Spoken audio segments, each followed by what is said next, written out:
Hello friends, once again welcome to my YouTube channel. So today here we will cover the topic गर्भ की मासानुमासिक वृद्धि. Okay, तो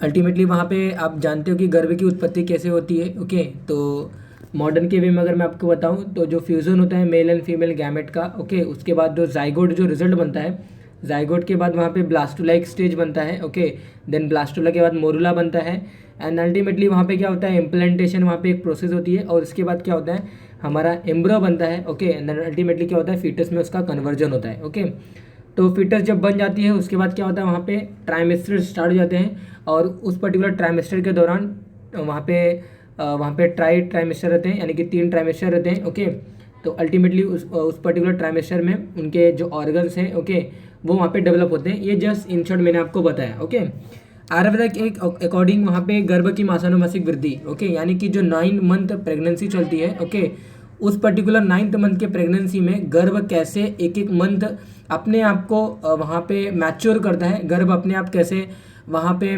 गर्भाशय के अंदर, माता के गर्भाशय के अंदर वो कैसे ग्रो होता है, जस्ट वहाँ पे आज हम इसके बारे में डिस्कस करेंगे. ओके, तो इसी को हम क्या बोलते हैं, month wise development of the foetus. Okay, इनको हम क्या बोलते हैं, आयुर्वेद में गर्भ की मासानुमासिक वृद्धि बोलते हैं. ओके, तो ये हैंड रिटन नोट्स जस्ट मैं आपके सामने प्रेजेंट कर रहा हूँ. ओके, तो जो पहला मास होता है, ओके, उस पर्टिकुलर गर्भ का, ओके, यानी कि जाइगोट जब बन गया, ओके, शुक्र और शोणित का संयोग हो गया. ओके, उसके बाद वहाँ पे क्या होता है, पहले मास में, ओके, नॉट मांस. ओके, तो पहले मंथ में क्या होता है, शुक्र और शोणित जो होता है ना, तत्र प्रथमे मासी कललम जायते. ओके, प्रथम मास में शुक्र और शोणित के संयोग होने के बाद जो गर्भ का जो रूप होता है ना, वो बुदबुदाकार होता है. यानी कि पहले मंथ में कोई भी ऑर्गन की डेवलपमेंट, कोई वहाँ पे वाइटल ऑर्गन्स की डेवलपमेंट कुछ भी नहीं होता है. Okay, there is nothing in that particular in first month. Okay, just वहाँ पे क्या होता है, जैसे ही फर्टिलाइजेशन हुआ ना, वहाँ पे जो रिजल्ट होता है फर्टिलाइजेशन के बाद का, ओके, वो बुदबुदाकार एक रिजल्ट बनता है. ओके, उनको हम क्या बोलते हैं, कलल बोलते हैं. ओके, तो मैं आयुर्वेद के में बताऊँगा आपको, वहाँ पे मॉडर्न का तरीका अलग है.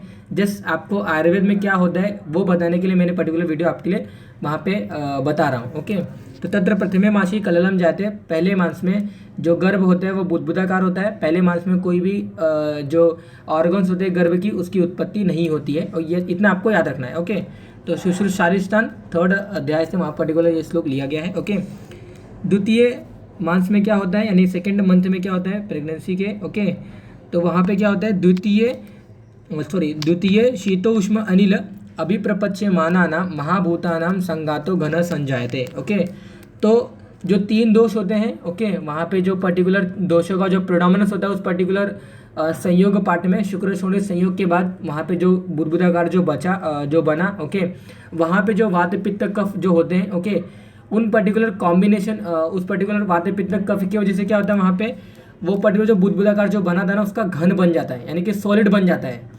अगर वो सॉलिड, ओके, पिंड फॉर्म में बना, ओके, तो जो बंदा होगा वो पुमान होगा, यानी कि पुरुष होगा. अगर वो पेशी के फॉर्म में बना तो वहाँ पे वो क्या होता है, स्त्री होती है वो पर्टिकुलर गर्भ. ओके, अगर वो जो गर्भ है ना वो अर्बुद, ओके, वहाँ पे ऐसा अगर वो बना ना अर्बुद के आकार का, तो वो क्या होता है, नपुंसक होता है. ओके, वहाँ पे वो मेल एंड फीमेल उसके दोनों कैरेक्टर उस पर्टिकुलर गर्भ में रहते हैं. ओके, तो वहाँ पे जो हमारा कफ पित्त और जो वात होता है, द्वितीय शीतोष्म अनिल अभिप्रपच्यमानानां महाभूतानां संघातो घन संजायते. ओके, तो इनके वजह से वो पर्टिकुलर बुदबुदाकार का घन बनता है. और अगर घन की शेप के अकॉर्डिंग हम क्या करते हैं, वहाँ पे sex of that particular baby we are determining. Okay, तो लेकिन ऐसा कुछ होता नहीं है, जस्ट आपको आयुर्वेद के शास्त्रों में क्या बताया गया मैं आपको बता रहा हूँ. ओके, तो यदि पिंड पुमान स्त्री चेत पेशी नपुंसकम चेत अर्बुदम इति. ओके, तो ये मीनिंग आपको जैसा लिखा गया है, जो इस मीनिंग लिखा गया है उसी वे मैं आपको एक्सप्लेन कर रहा हूँ, और आप वहाँ पे उसको समझ सकते हैं. ओके, तृतीय मास में क्या होता है, वहाँ पे ये देखिए आपने सेकंड मास में भी देखा, there is nothing in that particular second मास ऑल्सो. ओके, वहाँ पे भी कोई वहाँ पे ऑर्गन्स की उत्पत्ति वगैरह नहीं होती है. Okay, there is still remaining to formation of organs. Okay, तो तृतीय मास में क्या होता है, गर्भ का जो स्वरूप होता है ना, यानी कि 3rd month of gestation period, 3rd month of pregnancy period, या फिर ऐसा भी बोल सकते हैं हम कि जो गर्भ होता है, जो गर्भाशय में जो गर्भ है उसका थर्ड मंथ में किस प्रकार का हाल होता है, अगर उसकी बात करें एज पर अवर आयुर्वेदा, तो तृतीय हस्तपाद शीर्षाम पंचपिंडिका निर्वर्तन्ते। ओके, अंग प्रत्यंग विभाग सूक्ष्मतर भवति। ओके, यहाँ पे कहने का मतलब क्या है कि हस्त तृतीय थर्ड मंथ में हाथ पैर और जो शीर के जो 5 पिंडिकाएं होती है और शीर, ओके, उनकी उत्पत्ति स्टार्ट हो जाती है। ओके, तो तृतीय हस्तपाद शीर्षाम, पाद मतलब लेग्स, हस्त मतलब हैंड्स। ओके, तो फॉर्मेशन ऑफ और वहाँ पे जो development of hands and legs is started in the third month of वहाँ पे प्रेगनेंसी। ओके, तो तृतीय हस्तपाद शीर्षाम पंचपिंडिका निर्वर्तन्ते, यानी कि वहाँ पे शीर की 5 पिंडिकाएं, 2 पैर 2 हाथ और शीर वहाँ पे निकल जाते हैं। ओके, यानी कि डेवलपमेंट स्टार्ट हो जाती है, आपको बस इतना याद रखना है। ओके, वो निकल जाते हैं। अंग प्रत्यंग विभाग सूक्ष्मतर भवति, यानी कि जितने भी अदर के जो ऑर्गन्स है, स्प्लीन है, उसकी प्लिया है, यकृत है, ओके, उसका फुफ्फुस यानी वहाँ पे उसका लंग्स है, उसकी जितनी आर्टरीज वेन वगैरह हैं, ये जस्ट वहाँ पे डेवलपमेंट स्टार्ट होती है, यानी कि उनकी उत्पत्ति जो होती है ना वो स्लाइटली मैनेज, यानी कि बहुत ही छोटे छोटे में उनकी उत्पत्ति स्टार्ट हो जाती है। कब? तृतीय मांस में। ओके, अंग प्रत्यंग विभाग सूक्ष्मतर भवति, यानी कि बहुत ही छोटे में फॉर्म में स्टार्ट हो जाती है। ओके, तो तृतीय हस्तपाद शीर्षाम पंचपिंडिका निर्वर्तन्ते अंग प्रत्यंग विभाग सूक्ष्मतर भवति। ओके, तो तृतीय मांस में पर्टिकुलर स्वरूप होता है हमारे गर्भ का। चतुर्थ मांस में क्या होता है? फोर्थ मंथ ऑफ प्रेगनेंसी के दौरान वहाँ पे क्या होता है? चतुर्थः सर्वांग प्रत्यंग विभाग प्रव्यक्ततर भवति, यहाँ पे छोटे फॉर्म में बना था। ओके, स्प्लीन बहुत ही छोटे फॉर्म में बना था, जिसको हम वहाँ पे जो सोनोग्राफी होती है, ओके, यूएसजी अल्ट्रासोनोग्राफी जो जिसे हम बोलते हैं, उसके थ्रू भी हम डिटेक्ट नहीं कर सकते हैं क्योंकि बहुत ही छोटी फॉर्म में बना हुआ है। ओके, तो अंग प्रत्यंग विभाग सूक्ष्मतर भवति, तृतीय मांस में जो गर्भ का जो स्वरूप है, गर्भ का जो ऑर्गन्स है, बहुत ही छोटे फॉर्म में बना है जिन्हें हम विजिबल नहीं कर सकते हैं। Okay, we can't visualise that thing.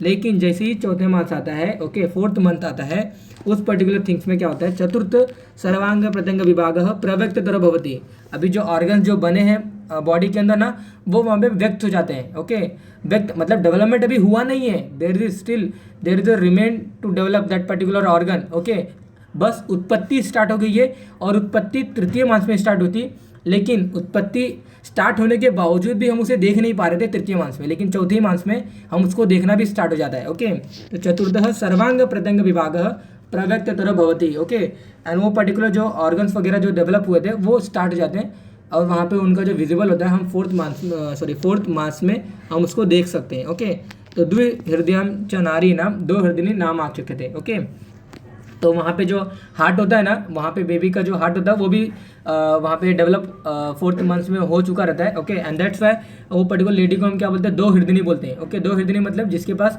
2 हृदय होते हैं। ओके, तो 2 हृदयिनी नाम आचक्ष्यते थे टू दैट पर्टिकुलर लेडी, उसको हम क्या बोलते हैं? उसको ऐसा उसको बोलते हैं। ओके, तो यहाँ पे मैं आपको ये बताना भूल गया था, ये जो मांस है ना, यहाँ पे मांस ये मैंने लिखा है, तो यहाँ पे क्या आता है? मांस आएगा। ओके, तो ये आपको पता होगा, you are intelligent person. Okay, then fifth month में क्या होता है? ओके, फिफ्थ मंथ में क्या होता है? पंच मास में क्या होता है? गर्भ का जो स्वरूप होता है उसकी बात करें तो गर्भ का जो मन होता है ना, तो पंचमे मन प्रतिबुद्धतरम प्रवर्तते। ओके, तो पांचवें मास में क्या होता है? गर्भ का जो मन होता है वो उसका डेवलपमेंट स्टार्ट हो जाता है। ओके, तो पंचमे मन प्रतिबुद्धतरम प्रवर्तते। ओके, तो 5वें महीने में मन अधिक प्रबुद्ध और सचेत हो जाता है, मन का डेवलपमेंट होना वहाँ पे स्टार्ट हो जाता है। ओके, षष्ठे बुद्धि। ओके, 6ठे महीने में बुद्धि अधिक प्रव्यक्त हो जाती है, जो गर्भ जो होता है ना, उसके वहाँ पे जो बुद्धि होती है ना, उसकी डेवलपमेंट स्टार्ट होती है 6 मंथ ऑफ जेस्टेशन। ओके, यानी कि 6 मंथ ऑफ जेस्टेशन पीरियड, यानी कि 6 month of that particular pregnancy. Okay,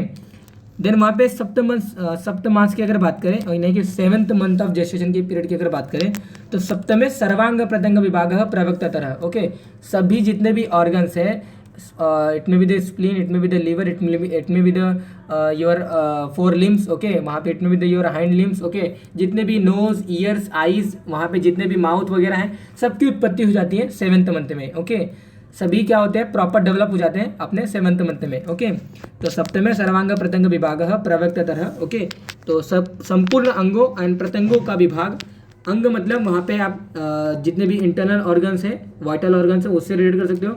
प्रत्यंग मतलब जो आपके हैंड्स हैं जो जो आपके हैंड्स हैं, जो लिम्स हैं, आप उससे उनको रिलेट कर सकते हो। ओके, तो जितने भी अंग्स हैं वो सभी क्या होते हैं वहाँ पे स्पष्ट हो जाते हैं, वहाँ पे दिखने लगते हैं, अच्छे तरीके से दिखने लगते हैं। वो भी छोटे नहीं है, वो अभी जस्ट दिखना स्टार्ट नहीं हुए, वो प्रॉपर डेवलपमेंट भी हुआ है और अच्छे तरीके से विजुअलाइज भी हो रहे हैं। ओके, इस महीने में पैदा हुआ जो बालक होता है वो जीवित रह सकता है। ओके, सप्त मंथ्स में। लेकिन वो क्या होता है, हम एक पर्टिकुलर टर्म बोलते हैं ना कि वहाँ पे उसका जो जेस्टेशन पीरियड है ना वो बहुत ही कम होता है, और जो पर्टिकुलर जो बेबी होते हैं ना वो प्री मैच्योर्ड बेबी होते हैं, और प्री मैच्योर्ड डिलीवरी वहाँ पे बेबी की होती है, और इसकी वजह से क्या होता है, जो मानसिक जो प्रॉब्लम होता है ना वो बेबी को हो सकता है। ओके, तो प्री मैच्योर बेबी है, प्री मैच्योर वहाँ पे डिलीवरी होती है, और उसकी वजह से baby will be alive, but वहाँ पे उसका प्रॉपर डेवलपमेंट जब तक 9th मंथ नहीं होता है वो वहाँ पे कंप्लीट नहीं होता है। Okay, but baby can live. Okay, तो दैट्स वाई सप्तमे में क्या होता है, वहाँ पे सर्वांग प्रत्यंग विभाग प्रवक्त तरह। ओके, अष्टमांश में क्या होता है, अष्टमे अस्थिर भवत्योजः। ओके, अष्टमांश में 8वें मंथ में ऑफ दैट पर्टिकुलर प्रेगनेंसी।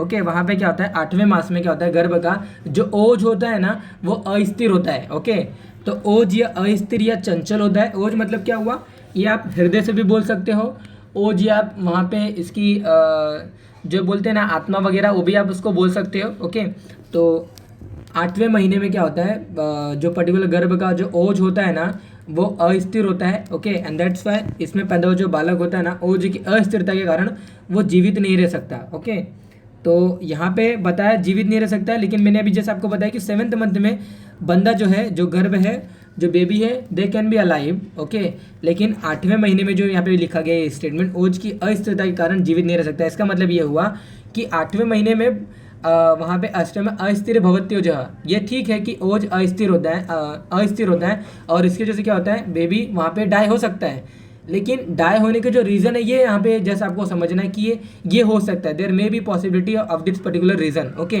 अगर प्री मैच्योर डिलीवरी होती है, प्री मैच्योर वहाँ पे बेबी बाहर निकलता है थ्रू मदर। ओके, तो अगर वहाँ पे बेबी की अगर डेथ होती है तो ये हम उसका रीज़न वहाँ पे इंडिकेट कर सकते हैं। ओके, तो जस्ट ये आपको 8वें महीने बताया कि वहाँ पे ओज की अस्थिरता होती है। ओके, तो ड्यूरिंग दैट पर्टिकुलर थिंग इसकी वजह से बेबी वहाँ पे जिंदा नहीं रह सकता है।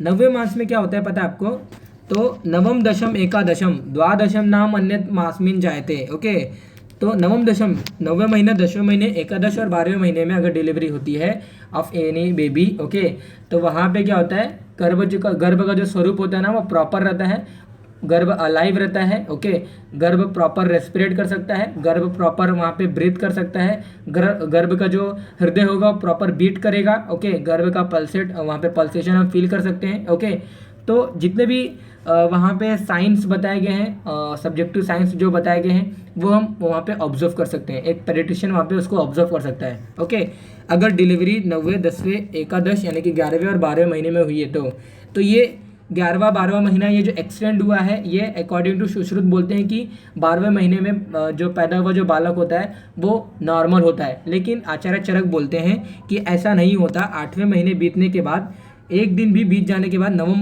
वहाँ पे मास स्टार्ट हो जाता है, और जैसे ही 10वें मास के अंत में, ओके, उसके बाद अगर कोई डिलीवरी वगैरह होती है, उसके बाद अगर प्रसव होता है तो उसके बाद गर्भ का बना रहना ये अपने खतरे से वहाँ पे अपना खतरा ही रहता है। यानी कि वहाँ पे क्या है, उसके बाद गर्भाशय में गर्भ का बना रहना विकृति है। यानी कि 10वें महीने के बाद 11th और 12th मंथ को आचार्य चरक नहीं मानते हैं। ओके, और वहाँ पे आचार्य सुश्रुत बोलते हैं कि 9वां 10वां 11वां 12वां महीने में जो पैदा हुआ जो बालक होगा, पैदा हुआ जो शिशु होगा, पैदा हुआ जो गर्भ होगा वो प्रॉपर होगा। ओके, तो अल्टीमेटली अतो अन्यथा विकारी भवती। ओके, तो अकॉर्डिंग टू आचार्य सुश्रुत वो बोलते हैं कि 12वें महीने के बाद अगर कोई डिलीवरी वगैरह होती है उसके, तो 13th मंथ में अगर कोई डिलीवरी होती है, उस पर्टिकुलर 13th मंथ में डिलीवरी हुआ जो चाइल्ड है उसको कोई विकार वगैरह हो सकता है। लेकिन आचार्य चरक ऐसा बोलते हैं कि नो, वहाँ पे ऐसा नहीं होता है।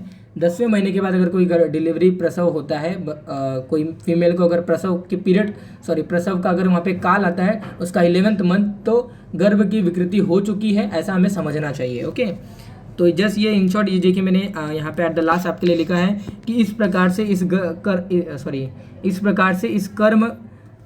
इस क्रम से गर्भाशय में उत्पन्न होता है, उसकी डेवलपमेंट होती है।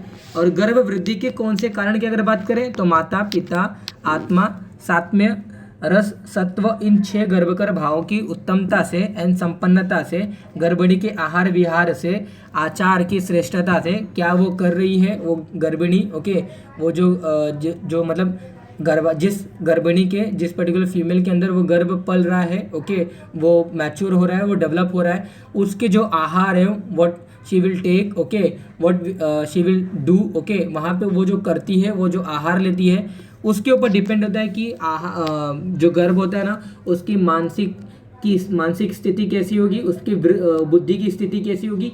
इसलिए हम क्या करते हैं, गर्भवती को क्या करते हैं, एक उसकी जो 9th मंथ होते हैं ना, उसको हम बहुत ही केयर करते हैं। We are caring to pregnant women, okay, for their 9th month, okay, क्योंकि उसके अंदर जो वहाँ पे गर्भाशय में जो गर्भ है, उसको कोई विकृति नहीं होनी चाहिए। अगर माता को कोई विकृति होती है ड्यूरिंग द प्रेगनेंसी, ओके, तो वहाँ पे गर्भ में भी विकृति हो सकती है, ओके। तो वहीं यहाँ पे लिखा गया कि जो माता के जो हृदय होती है, उनके द्वारा जो रसवाहिनी होती है, उनसे क्या होता है, वहाँ पे गर्भ को वहाँ पे न्यूट्रिशन वगैरह मिलता है, ओके, और माता के गर्भाशय के अंदर गर्भ का रहने की वजह से क्या होता है, उसको वहाँ पे स्वेटिंग वगैरह उसको मिलती है, ओके, स्वेदन वगैरह मिलता है, ओके, और वहाँ पे क्या होता है, गर्भ की वृद्धि वगैरह होती है। तो गर्भकर के जो भाव है, ये भी हम डिस्कस करेंगे। तो 6 गर्भकर भावों के विकार ग्रस्त होने से क्या होता है, गर्भस्राव, गर्भपात हो जाता है। यानी कि ये जो 6 गर्भकर भाव है ना, माता, पिता, आत्मा, सात्म्य, रस और सत्व, ओके, तो ये 6 गर्भकर भावों का प्रॉपर रहना, ओके, ये नेसेसरी है फॉर प्रॉपर गर्भ, ओके। अगर इनमें कोई भी अगर विकार होते हैं, ये 6 पर्टिकुलर भाव में, ओके, 6 पर्टिकुलर जो वहाँ पे मैंने गर्भकर भाव बोले, ओके, तो गर्भस्राव यानी कि अबॉर्शन वहाँ पे हो सकता है, ओके। तो अल्टीमेटली वहाँ पे पर्टिकुलर हमें ये पता होना चाहिए, ओके।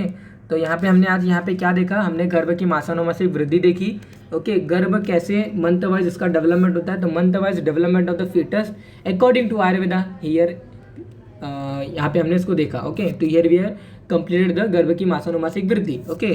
तो any doubt regarding the video you can ask me in comment box, okay. तो जो 2 हृदयनी जो 4th मंथ की प्रेगनेंसी में हुई थी, जहाँ पे हृदय 4थे महीने में हमारा फॉर्म हो गया था, ओके, तो दैट पर्टिकुलर लेडी, हम उसको क्या बोलते हैं, bicardiac state of pregnancy उसको बोलते हैं, ओके। तो bicardiac state of pregnancy that nothing but 2 हृदयनी जिसे, यानी कि 4th मंथ में वुमेन्स के पास 2 हृदय हो जाते हैं, ओके।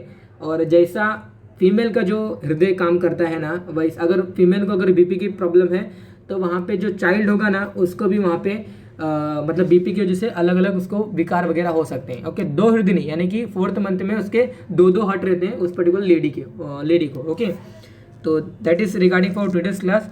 तो अगर कोई भी अगर डाउट है कैसे, अगर ये कैसे होता है वगैरह एंड वगैरह, ओके, तो मैं आपको उसको जरूर रिप्लाई करूँगा, okay. So stay happy, okay. So that is for our today's class, thank you.